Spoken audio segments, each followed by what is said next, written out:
Voilà, bonjour à tous. Bienvenue à ce webinaire du jour qui va traiter sur Office Maker Staff. Nous allons aujourd'hui voir comment créer une fiche employée afin de pouvoir faire des salaires et de pouvoir faire les certificats et autres décomptes de fin d'année correctement. Je vais être en binôme aujourd'hui de nouveau avec cette fois-ci Fabrice Critin. Fabrice, je te laisse te présenter. Bonjour à tous. Euh, Beaucoup de personnes me connaissent sûrement déjà. Donc, je suis consultant senior donc depuis 2011 au niveau du support et puis depuis 2016 avec Emir. Donc voilà, je te rends la parole, comme on dirait. Super. Alors, bah, on va entrer dans le vif du sujet. Office Maker Staff, comme vous voyez aujourd'hui, on va créer ensemble deux types d'employés, donc les cas mensuels et cas horaires. Aujourd'hui, on va traiter des cas qui ne sont pas imposés à la source. Cela fera l'objet donc d'un webinaire la semaine prochaine.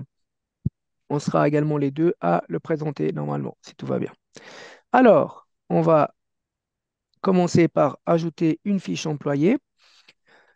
Tout d'abord, sachez que les codes sont ici modifiables. Ici, on voit qu'il y a des initiales d'employés qui sont indiquées. On peut également aller dans les options, donc depuis les employés, actions, options, et ici définir avec les numéros et les incrémentations. Ensuite, les titres. Alors, comme d'habitude, dans les programmes Office Maker, tout ce qui est en surligné, que ce soit bleu chez Office Maker Finance ou rose, c'est sur Office Maker Business, ça fait partie d'une liste en arrière-plan que vous pouvez ajouter, modifier, supprimer, etc. Donc ici, on va indiquer MON pour monsieur. On va mettre ici mensuel, étant donné que c'est notre cas mensuel, et ça va être mon prénom. Alors, on va mettre chemin Budron 2. Les champs obligatoires ici, c'est surtout le code postal qui va venir remplir automatiquement la ville, le canton et, si c'est en Suisse, le pays. Sinon, il faudra créer, si c'est à l'étranger, le code postal dans les codes postaux qui se trouvent dans Données ici et dans codes postaux. Donc ici, je vais mettre 1052 Aumont-sur-Lausanne et il va venir me remplir les différents champs suivants. Si je peux juste intervenir, Émir. Donc, au niveau Mhm. des codes postaux, bien entendu, à notre niveau, nous mettons à jour environ chaque 6 mois la table des codes postaux en fonction des fusions qu'il peut y avoir au niveau des villes suisses. Par contre, pour tout ce qui est les codes postaux étrangers, on est bien d'accord, ne va pas pouvoir mettre dans le fichier des codes postaux tous les codes postaux des villes de toute la planète. C'est pour ça qu'il est de C'est ça, votre ressort de les créer. Et comme on a vu avant tout à l'heure, en précisant bien le pays, puisque ces codes postaux étrangers ne bénéficieront pas des ONRP ou de certaines rubriques propres à la Suisse. exactement. Vous avez le champ ensuite confidentiel. C'est dans des cas bien précis, bien spéciaux, un peu rares. Dans le cas où il y a certaines fiches de salaire, par exemple du directeur, qui ne devraient pas être visibles et dont lui seul s'occupe de sa propre fiche employée et donc de ses fiches salaires. La personne qui s'occupe, la personne au RH qui s'occupe des salaires, donc verra l'ensemble des employés à part les quelques peut-être cadres supérieurs qui devraient rester cachés, etc. Ça voudra dire que pour les décomptes finaux, seul le Voilà, directeur devra faire les impressions, chose qui est un peu spéciale. C'est pour ça que c'est très rarement utilisé ce genre d'option. c'est ça, mais toutefois disponible. Ensuite, la case actif. Donc là, si vous n'avez pas coché cette case, les employés qui sont sélectionnés pour faire, lorsqu'on clique sur créer salaire, bah, ils ne seront pas dans le groupe et il n'y aura pas la possibilité d'avoir accès aux variables, etc., pour faire les décomptes salaires, les fiches salaires pour, par exemple, les employés ou les employés horaires pour indiquer les heures ou les employés mensuels pour indiquer les différents remboursements de frais, etc. Ensuite, là, de base, faire attention, parce que bon, le programme est un peu macho, malheureusement. Il vient automatiquement sur homme. Si bien sûr, dans le cas d'une employée, il faudra mettre ici, il faut cocher sur femme. Surtout donc pour les codes, par exemple IGM des institutions dans lesquelles il y a un taux différent pour hommes ou femmes. Donc C'est ça. important dès l'entrée de la fiche employée de bien checker ces informations. Voilà. En plus de l'aspect social, bah, il y a l'aspect aussi calcul de salaire derrière avec les cotisations sociales. Donc ici, le numéro AVS, numéro assurance sociale, ici je vais mettre, voilà, la date de naissance pour notamment les calculs LPP et tout autre petit de calcul aussi pour, bien sûr, pour les impôts à la source, ça, on verra une autre fois.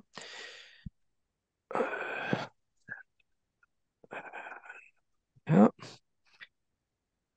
La nationalité et ensuite, bon, après, aussi ça pour l'impôt à la source, hein, l'état civil, etc. Donc là, si on s'arrête à là et que je valide ma fiche, j'ai le message qui m'indique tous les champs qui sont manquants pour pouvoir avoir une fiche employée valide et ensuite faire des salaires corrects. Donc, si je mets que je ne veux pas corriger, ma fiche, bien sûr, ici apparaît en rouge, contrairement aux autres fiches. Et donc, en venant la modifier, j'ai le i d'information en rouge qui s'affiche pour pouvoir vérifier à chaque fois ce qui manque ou ce qui est erroné. Donc déjà, on voit dans l'ordre les choses. Donc on va passer ça en revue. L'onglet complément, ici, Et les affiliations voilà, nécessaires. on va afficher les affiliations. Avec le bouton commande sur Mac ou avec le bouton contrôle sur Windows, en le maintenant enfoncé, on vient cliquer sur les lignes des institutions. On ne va pas cocher ici sur AVS en gras, mais on va cliquer sur le centre ou le code, par exemple, de la LAA auquel l'employé est affilié. Ici, je prends directement tous mes codes. Et ensuite, je valide et j'ai tout qui vient dans les affiliations. Par exemple, ici, pour la LAA, j'ai sélectionné A1, ce qui veut dire par rapport à mon institution,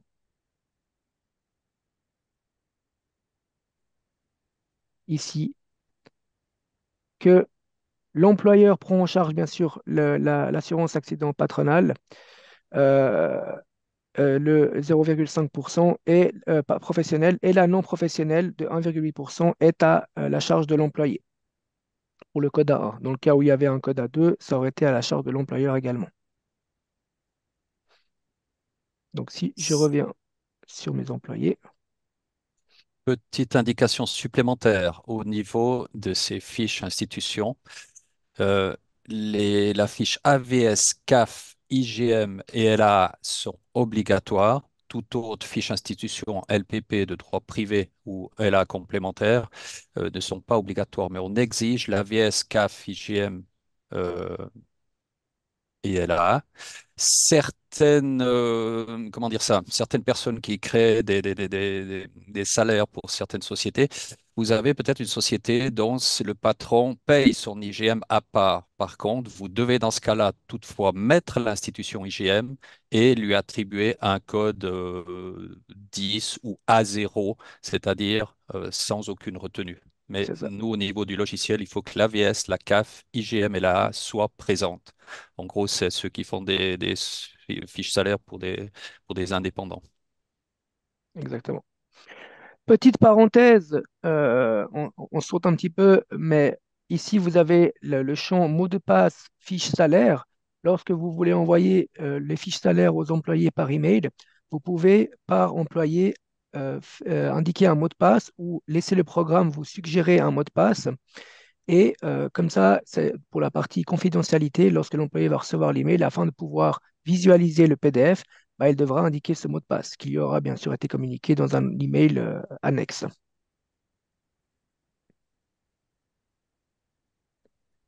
Dans le menu divers, vous avez ici le centre de virement, donc c'est la banque par laquelle vous allez payer le salaire de l'employé en question. Ici, si vous indiquez un centre de virement, obligatoirement, vous devez indiquer les champs banque, sinon le programme vous indique qu'il y a une saisie incorrecte des informations bancaires de l'employé. C'est ici la première, entre guillemets, la première erreur, la première pastille. Ici, le centre de virement, hein, vous le retrouvez depuis les données, centre de virement, et vous allez créer, comme ici il a été fait, la banque.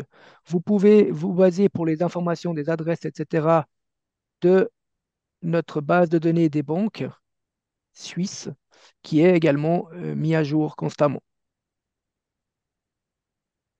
Donc à partir de là, cette base de données va nous servir aussi pour indiquer, pour retrouver avec le code banque la banque de l'employé. Donc là, si j'indique un IBAN,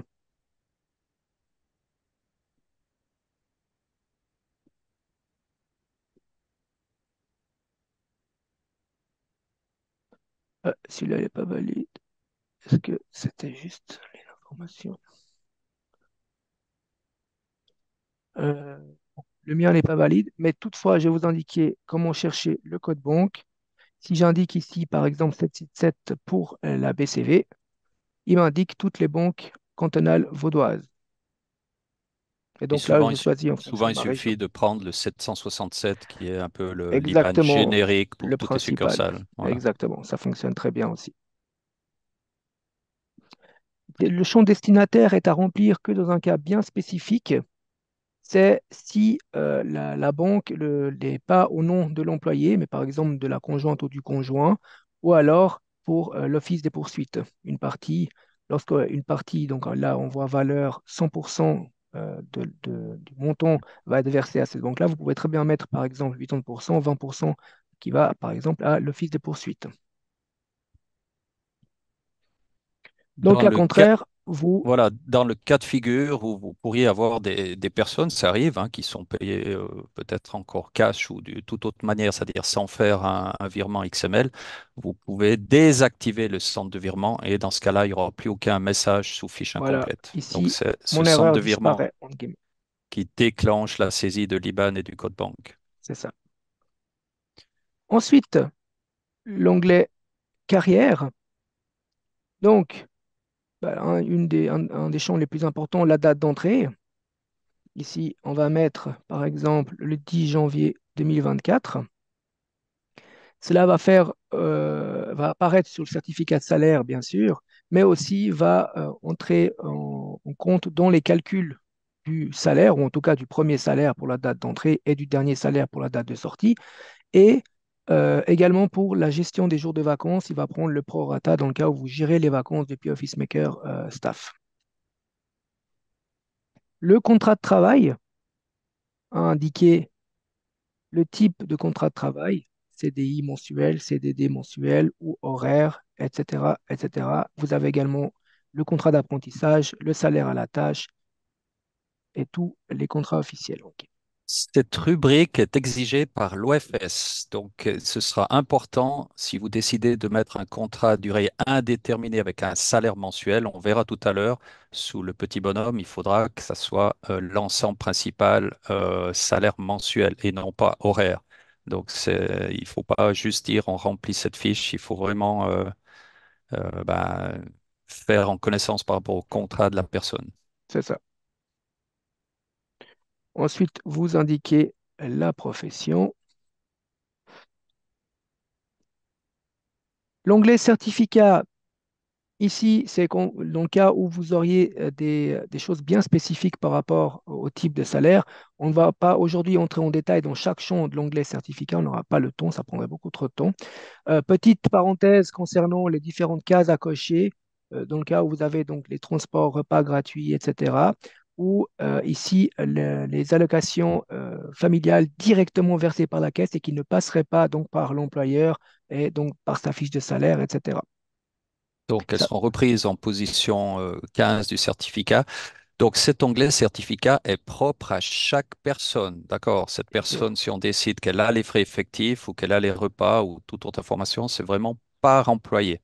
Il y a la commande appliquée si on doit, par exemple, mettre des dates d'agrément pour le canton des frais pour toutes les fiches employées, ben, vous pouvez utiliser la commande action appliquée pour les dates et pour le canton, toute autre rubrique. exactement.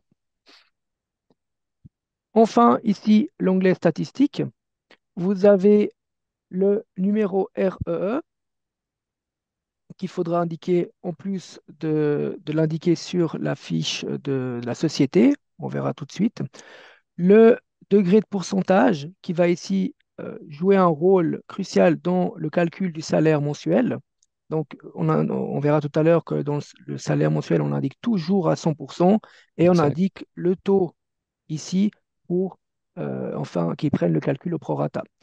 Et la durée hebdomadaire de travail ici qui est indiqué, euh, qui va être contrôlé, entre guillemets, par ce fameux champ dans l'onglet configuration. Donc là, on va s'y rendre. Donc, sous la maintenance, Configuration ici. vous avez dû, lors de la création du fichier de données, indiquer un numéro REE Voilà. propre à chaque entreprise. Qui va se retrouver, donc, soit ici, si vous en avez plusieurs, vous Voilà. pouvez en ajouter en indiquant ici un identifiant interne. Donc, il y a le numéro principal, d'accord, pour cette société, tout le monde est au niveau des statistiques à 42 heures et demie. Par contre, si vous devez Voilà, avoir un ici. groupe de personnes à 40 heures ou autre, vous créez un deuxième numéro RE de type identifiant interne. Ça pourrait être succursale ou groupe de personnes. Et dans ce deuxième numéro identifiant interne, ben, vous mettez 40 heures ou un autre Exactement. montant de temps de travail et vous attribuez après le bon numéro à chaque fiche employée en fonction des groupes. Et de nouveau, il y a la commande action appliquée pour le faire en traitement de plusieurs fiches. Sur les employés, exactement. Et si on revient sur la fiche employée, donc ce contrôle de ces deux rubriques, degré d'occupation pour cent et durée hebdomadaire de travail, bah, se fait par la règle de 3 en fonction de ce qu'il y a sur la maintenance. Donc là, si au lieu de 42,5, on met 40, par exemple, ben, le système, si on va sous le petit fichier incomplet, va vous dire, si Le tu mets taux, 40 là, ça veut dire que tu dois mettre 94, 12 au-dessus. Et inversement, si vous mettez 50% au lieu de 100%, ben, on devra en dessous diviser 42,5 par 2 pour que ça soit correct. c'est ça. C'est un peu contraignant, mais voilà, ça a été exigé en début d'année 2024 par l'OFS, les nouvelles statistiques qui sont envoyées chaque mois. Voilà. Le niveau de formation, ici, bon, on va mettre il faut vous renseigner auprès de l'employé, hein, ce qu'il a comme formation achevée. La position professionnelle, Je indiquée, m'excuse. Est-ce que c'est possible de poser une question par rapport au degré d'occupation et la durée hebdomadaire? Ou c'est après les questions? On ah, va peut-être juste faire après, oui, ouais, on volontiers. pourra voir en dernier. Notez-la seulement et puis on peut regarder, il n'y a pas de souci. Hein? Ok. Alors, donc ici, on va indiquer la position professionnelle. Je vais juste indiquer ici l'état civil qu'on a passé outre. Je vais prendre célibataire. Hop, voilà. Et là, si je reviens sur mon statistique, ma fiche est complète. Pour les différents champs qui sont en dessous, ou bien dans l'onglet coordonnées, encore ici, qui serait relativement nouveau, entre guillemets, par rapport à ce qu'il y avait auparavant dans les versions précédentes, vous retrouvez toutes les explications détaillées sur notre site Internet dans notre base de connaissances. Donc ici, vous pouvez vous rendre sur Office Maker, la base de connaissances, en tapant SwissDeck, et puis en cliquant sur la base de connaissances ici, vous avez Note technique à la gauche. note technique ici Voilà. qui apparaîtra, la 3060, si jamais pour vous y retrouver. Et vous avez en plus, avec des captures d'écran, etc., toutes les informations de ces champs spécifiques. Donc, ce document a été publié en début d'année 2024, suite au passage à SwissTech 5. Logiquement, il ne devrait pas y en avoir un nouveau en 2025, mais comme chaque année, au début décembre, on publie le document des opérations de fin d'année euh, Voilà. et qui est disponible aussi sous la page des news. Il vous indique pour chaque cas de figure ce que c'est.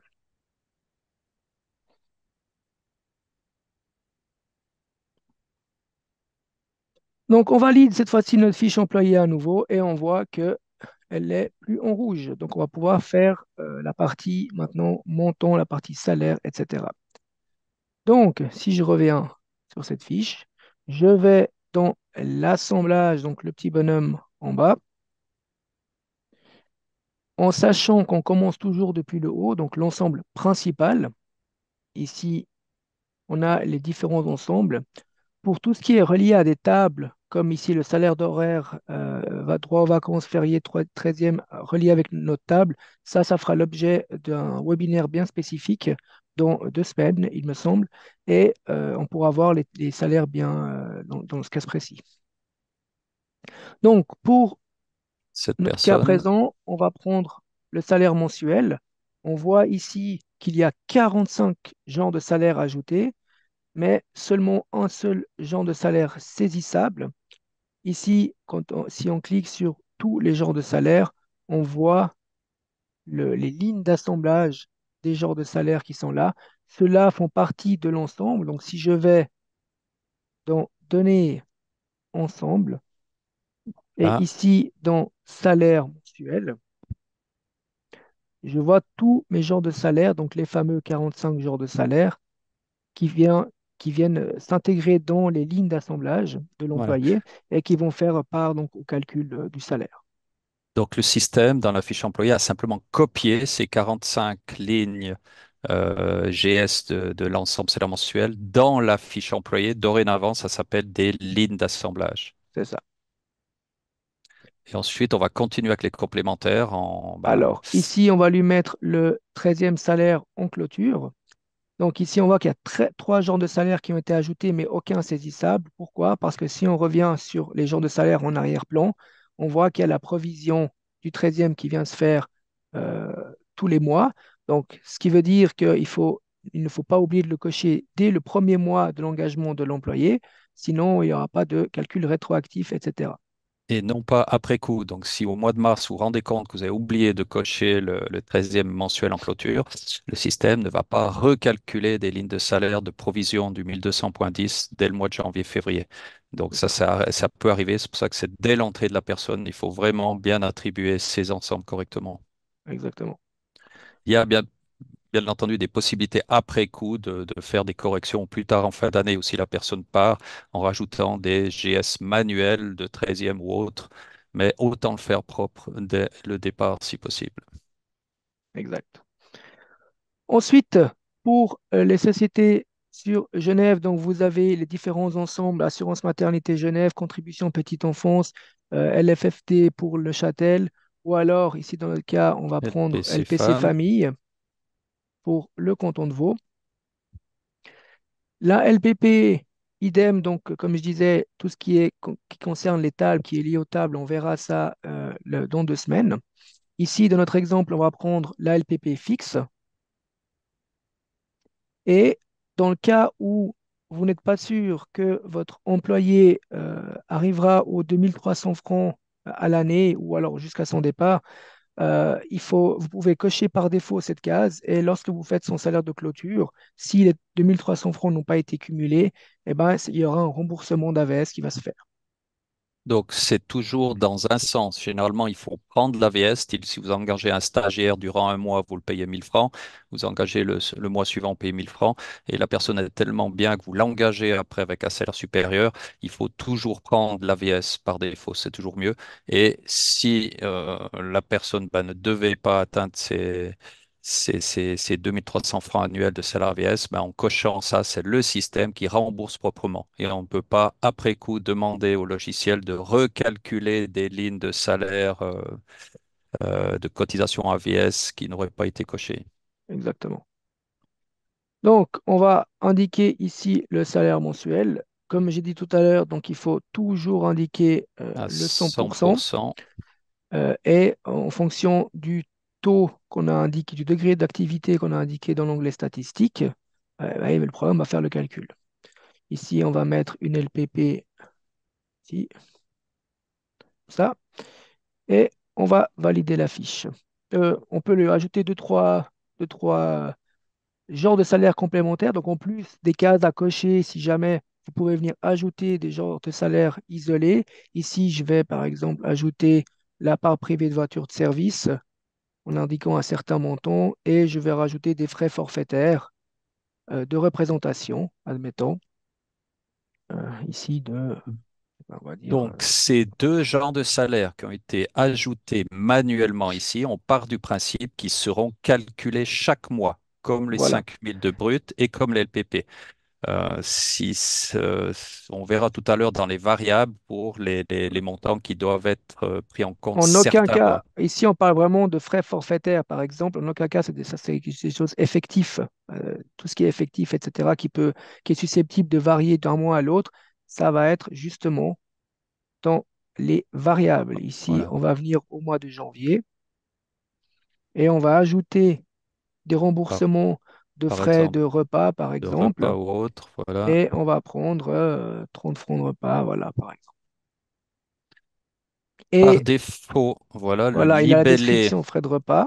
par Prends le défaut, le libellé du genre libellé de qui est salaire. repris est celui du genre de salaire, mais vous pouvez, sous le libellé, ben, forcer un libellé personnalisé qui Voilà, le remplacera. exactement ici. Donc, on fait valider. Je valide ma fiche. Je retourne dans mes employés. Je vais l'isoler ici. Créer le salaire du mois de janvier.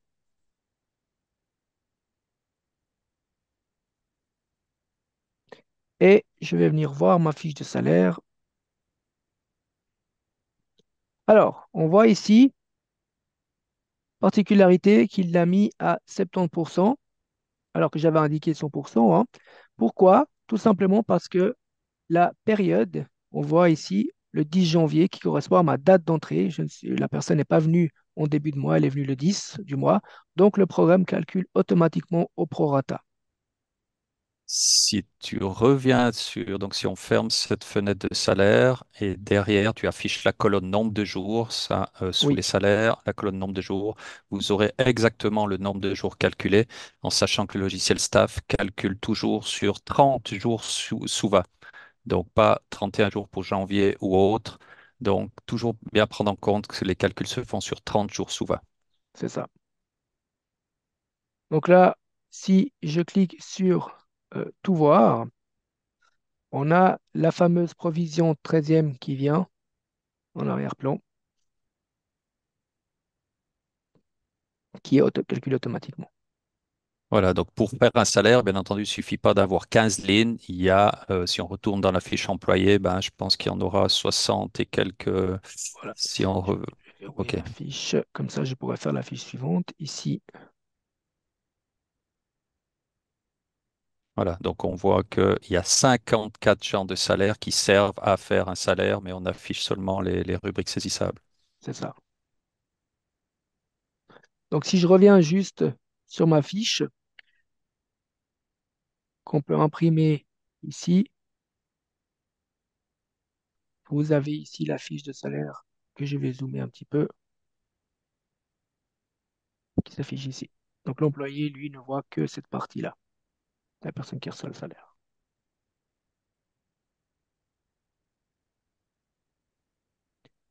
Bien entendu, il faut verrouiller le salaire, les fiches de salaire, afin de pouvoir faire les salaires suivants. C'est une question de sécurité et Mhm.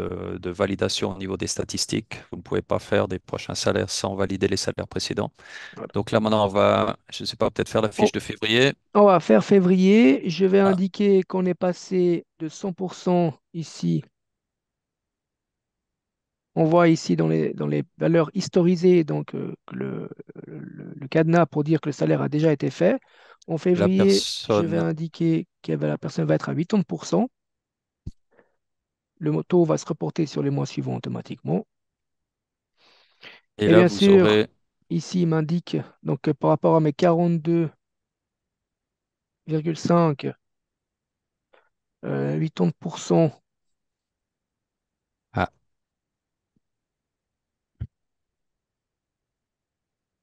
alors, si on prend une calculette, ça nous fait 34, tout rond. Voilà.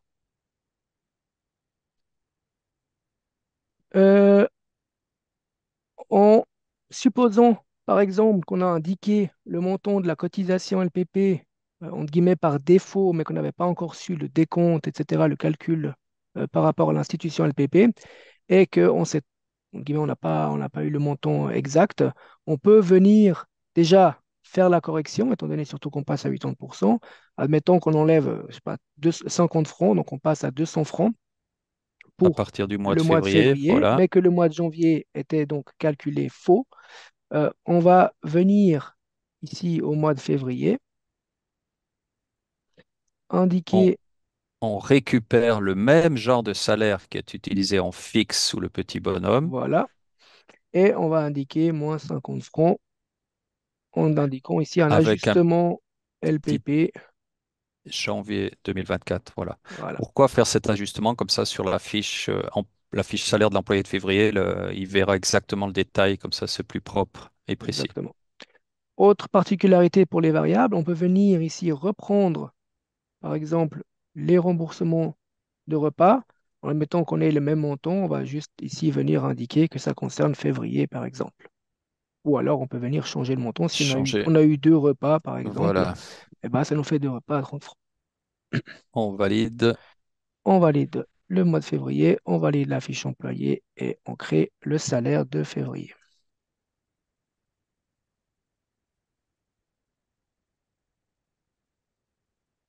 On voit que cette fois-ci, les 80% sont bien du 80% parce que tout le mois de février a été pris en compte.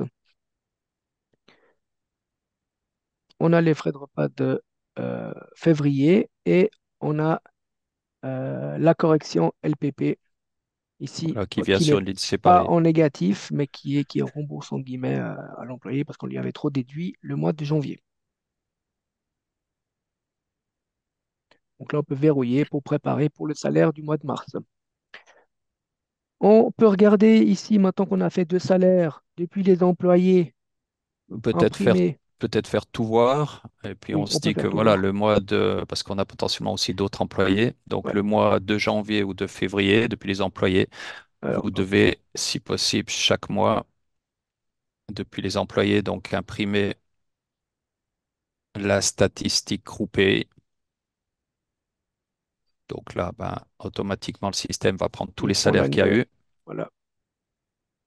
Et c'est un peu votre fil rouge que vous aurez de mois en mois pour voir ben, votre total des salaires bruts, si ça augmente. Oui, ça a augmenté en février, ben, j'ai eu un employé que j'ai engagé. En février, ça diminue à chouïa. Ben oui, on a eu un ou deux employés qui sont passés de 100% à 80% et ainsi de suite. Donc ça, c'est vraiment en cas de contrôle ou autre, cette statistique qui doit être vérifiée parce que c'est vraiment toutes les lignes calculées au niveau des fiches salaires, y Aussi bien la compris les partie charges employée, patronales. voilà, que la charge patronale, exactement. Alors, petite parenthèse ici, vous pouvez, soit, si vous faites tout voir, ça prend toute la société, hein. Si vous voulez faire par département, par exemple, il faut sélectionner les personnes du département administration ici et vous aurez la statistique groupée de ce Pour département-là. ces trois personnes, voilà. Avec Exactement. bien entendu une petite recherche enregistrée. Exactement. Sinon, vous avez la statistique individuelle. On va prendre ici l'employé dont on a fait les deux salaires. Si on fait ici imprimer la statistique individuelle, celle-là, je vais la fermer. En cas de question ou autre, et puis bien entendu, vous pouvez également fournir cette statistique individuelle à la personne, puisque ça concerne ses salaires, ses lignes, il n'y a pas de souci à ce niveau-là. Exactement. Je vois que le temps passe vite. On va peut-être On mettre un va peu le turbo pour faire la deuxième. exactement, on va passer au cas salaire horaire. Bon, là, on va dupliquer la fiche qu'on vient de faire. On va prendre ici, on va juste modifier les quelques champs spécifiques. Alors, en duplication d'une fiche employée, chose qui est possible, on va bien entendu, notre programmeur va bien entendu supprimer certaines données, pas toutes, mais le numéro d'assurance sociale, la date de naissance. Euh, on verra derrière Exactement. sous l'onglet des banques. Donc, à vous, si vous utilisez ce cas de figure, de bien vérifier toutes les autres rubriques, parce qu'on voit que certaines rubriques, état civil ou autres, Ils ne sont pas c'est là repris. une duplication, on fait un copier-coller. Mais au moins, C'est ça vous ça. permet d'avoir les compléments, les affiliations, comme potentiellement l'autre personne. Par Alors exemple, là, là, le là, degré on est bon. d'occupation, ben voilà, il est resté pour cette personne à 80%. Donc ça, c'est bien entendu des choses à ajuster après duplication. Exact. Donc là, on va juste valider la fiche. Si on reprend notre employé horaire, on va venir, bien sûr, modifier son ensemble principal en horaire avec droit aux vacances. Il nous indique les différents changements qui se passent dans les lignes d'assemblage Voilà. de l'employé. Euh, Je soupçonne que cette personne risque de ne pas avoir de part privée de voiture de service voilà, par ou de exemple, frais ici, forfaitaires. Donc, vous on peut pouvez l'enlever. ajuster. Salaire horaire au niveau LPP. Donc, ça aussi, c'est selon les cas, ben, selon Voilà, vos on peut mettre contrats d'institution. exactement. Elle peut potentiellement avoir souvent une LPP en pourcent. Voilà. Et puis, donc là, on a choisi un ensemble vraiment manuel, hein, le salaire horaire avec droit aux vacances C'est ça. et au niveau de l'LPP. Et ici, on va bien sûr cocher le 13e horaire en clôture. Le taux horaire, en admettant ici, par exemple, 25 francs. Ici, donc, c'est le taux horaire. Important, des fois, on voit certains, malheureusement, qui mettent le nombre d'heures dans Également l'assemblage. ici. Ouais. Voilà. Ça, c'est pas correct de le faire comme ça. Il faut bien utiliser les variables pour avoir l'historique de chaque mois des heures qui ont été faites. Donc, on va le Donc, le taux faire horaire est ici. bien indiqué ici et on va indiquer la variable au mois de janvier avec le 1005.00 salaire horaire nombre d'heures. On va Par indiquer défaut, ici le nombre d'heures en admettant ici qu'il ait fait 120 heures, par exemple. On valide, on crée le salaire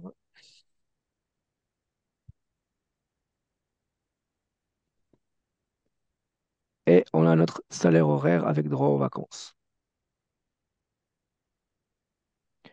On fait également, alors je verrouille, je vais faire le mois de février et enfin je vais faire le mois de mars pour les deux en salaire de clôture pour voir le 13e qui vient se calculer.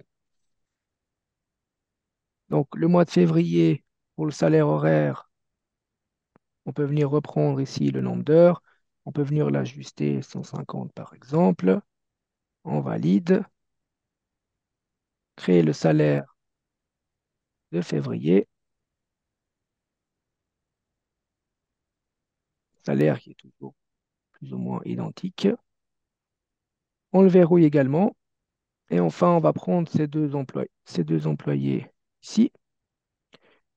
On va créer le salaire. Alors, bien sûr que l'horaire, hein, hop, il faut il d'abord. faut indiquer, c'est la petite particularité des employés horaires qui nous demandent un peu plus de travail que les autres, c'est qu'il faut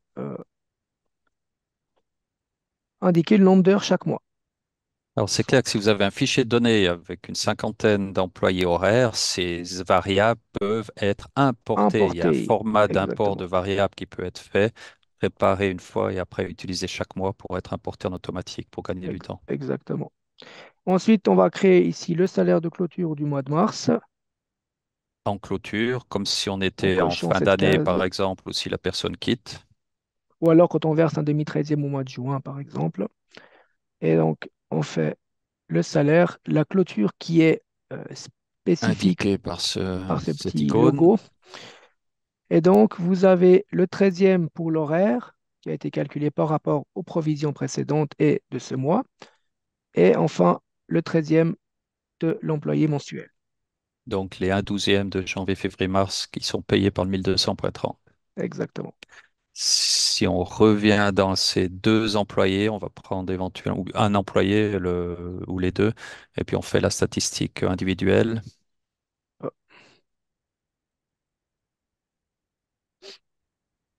Il faut vraiment travailler avec ces statistiques individuelles. Souvent, vous avez l'habitude de dire on prend les fiches salaires, on additionne une et l'autre, mais partez toujours de ces statistiques individuelles. Vous avez vraiment toutes les lignes calculées et en un coup d'œil, vous pouvez voir ici, par exemple, que il y a eu la provision 13e pour l'horaire 1200,50, 270 en janvier, 338, 293 et le total de 902,76 qui n'est jamais arrondi. Et après, lors du paiement, ben, bien entendu, on arrondit à 5 centimes.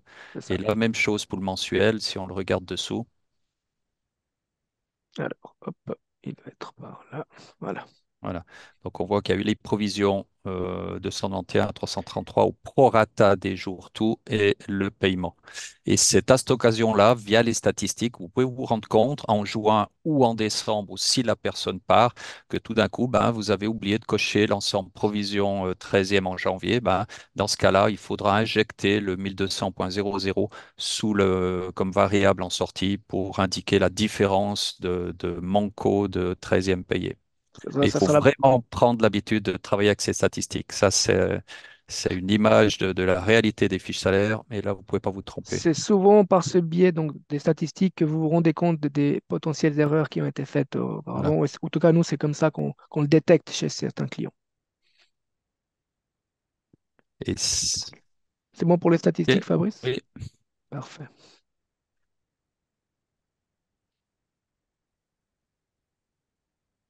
Voilà, donc la semaine prochaine, on va présenter, plus ou moins avec ces deux employés, mais on va aller jusqu'aux onglets donc impôt source et conjoint. Donc on va voir tous les cas impôt source avec les tables de l'impôt à la source, l'institution de l'impôt à la source, la commission de gestion, etc. Et comment créer un salaire impôt source. Donc maintenant, si ce n'est pas déjà fait sur le chat, vous pouvez poser vos questions. Alors, je peux poser ma question? Oui, dites-moi. oui, L'employé salaire horaire, là, on peut cliquer dessus, Oui, puis on peut aller voir dans les statistiques. oui. Voilà. Alors lui, alors s'il n'est pas à 100% et que vous n'avez pas le taux chaque mois parce que ça change tout le temps, vous écrivez quoi? C'est à l'employé horaire. C'est un employé horaire, mais un mois il travaille à 40%, le mois d'après à 50%, le mois d'après à 60%.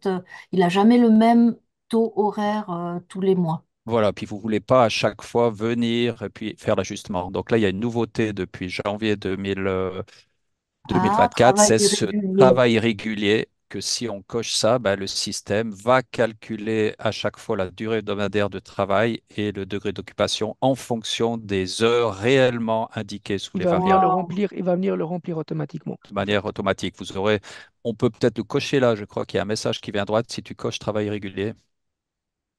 Je crois qu'il y a un petit message à droite qui dit voilà, mise à jour lors de la création des salaires. Donc c'est tout mis à jour Ah, en automatique. oh, génial.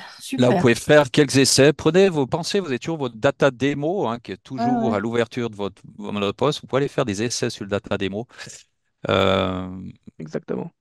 pour ce genre de Ok. choses. Alors, Merci. ici, on a Ascension qui nous demande, bonjour, le FS nous demande de mettre à jour l'onglet statistiques. Est-ce possible de faire action appliquée pour tous les employés dans le même taux horaire? Par exemple, faut-il cocher travail régulièrement connu avant la fin? Alors, pour le cas de travail régulier, donc comme on a vu, je réponds à la question Ascension sur le chat. Oui, donc c'est la case, vous pouvez cocher la case irrégulier.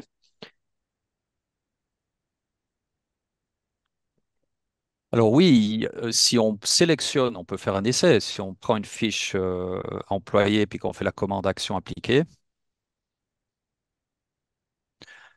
sous but, vous avez ici ben, quasiment toutes les rubriques. Mais bien entendu, certaines rubriques, on ne peut pas faire d'appliquer, mais certaines autres rubriques travail régulier, on peut faire une commande appliquée, je dirais, de masse sur plusieurs fiches, en Sur toute plusieurs fiches. connaissance. Attention, cette commande action appliquée est très, comme je dirais, très puissante.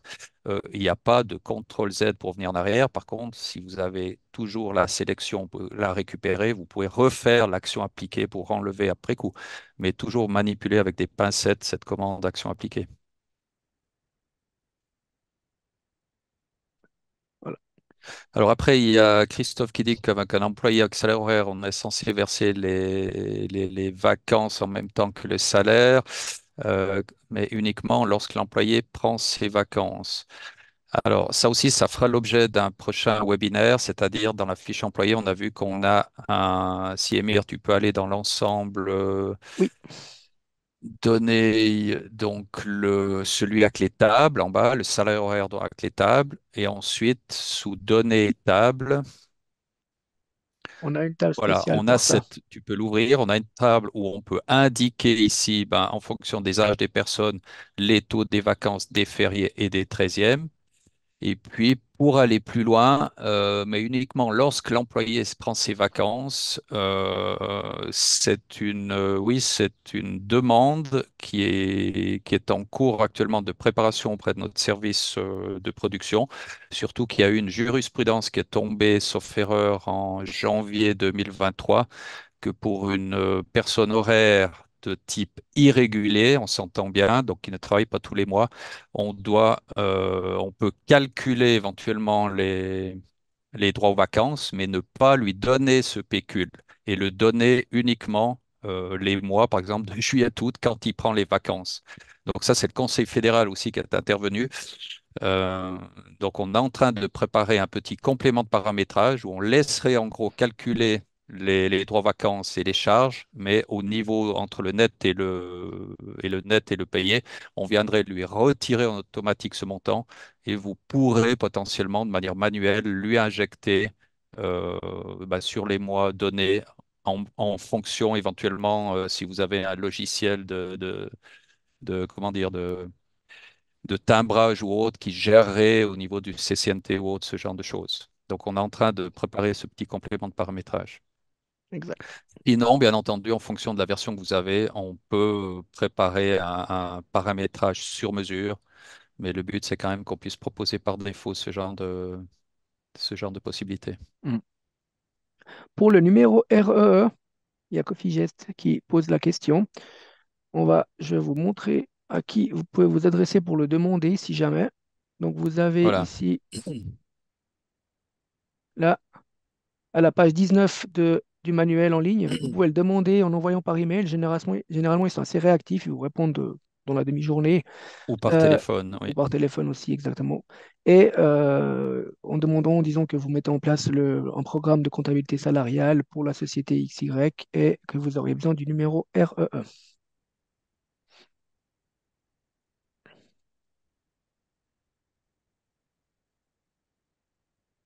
Alors, concernant les fiches employées, non, on ne peut plus faire depuis quelques années deux fiches employées parce que ça créerait beaucoup trop de conflits. Donc, ça a été décidé qu'il y avait une seule fiche par employé. Si c'est des paiements de conseil d'administration, ben, la personne peut avoir un bonus ou autre sur un mois ou en même temps de sa fiche salaire ou éventuellement sur une 13e ou 14e fiche salaire. Euh, mais il faut partir du principe que c'est une seule fiche par employé. Il faut penser que derrière, ben, il y a les transmissions des statistiques, tous ces autres documents, euh, et c'est une seule fiche par employé. Est-ce qu'il y a d'autres questions qu'on n'a pas répondu? Oui, il y en a encore deux, il me semble. Dans les statistiques, comment je comprends quand et comment je dois faire les arrondis?